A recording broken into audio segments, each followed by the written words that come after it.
दिन चलुअछि शीत दिने आमे मूलार सालड करी खाइथांती एवं मूला को आम घरे तरकारी रूप में आमे खाइथांती। यह बहुत स्वादिष्ट अटे। फ्रेंड्स, मूलार पत्र, मूला फूल, मूलार मंजी एवं मूला यह आम शरीर प्रति बहुत लाभदायक अटे। तो फ्रेंड्स, चलतु आलोचना करिया मूला खाइबा द्वारा आम शरीर प्रति कौन सबू फायदा होता है।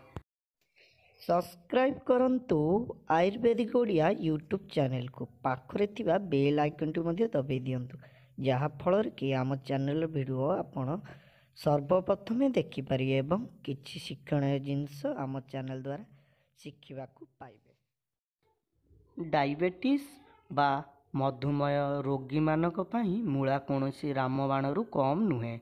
मूला खाइबा द्वारा शुगर लेवल मध्य कम होता है। सेतिपाई डायबिटीज और मधुमेह रोगी माने मूला खाइबा निहाती आवश्यक अटे। यह खाइबा द्वारा संपूर्ण रूप से डायबिटीज और मधुमेह कंट्रोल होता है।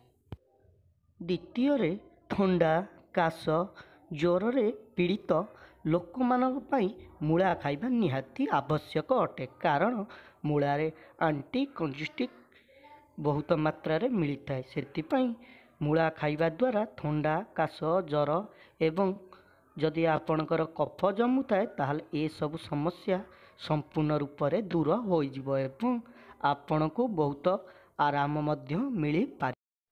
तृतीय रे मूला खाइबा द्वारा आमको कैंसर भली बीमारी रे मध्य लड़िबा को सहाय्य करिथाए, कारण मूला रे फोलिक एसिड एवं विटामिन सी प्रचुर मात्रा रे मिलता है, जहाँ कैंसर भली बीमारी को मध्य लड़िबारे बहुत सहाय्य करिथाए। सेथिपाई कैंसर रोग रे पीड़ित रोगी माने मूलार सेवन करने निहाती आवश्यक अटे। तो बंधुगण, आशा करे आज भिडियोटी आपण मानक भल लगी। भिडियोटी जदि भल लगी था ताहले भिडियोटी को लाइक करंतु एवं शेयर करंतु एवं आपण मतामत आम कमेंट बॉक्स रे कमेंट करी जणातु। Thank you.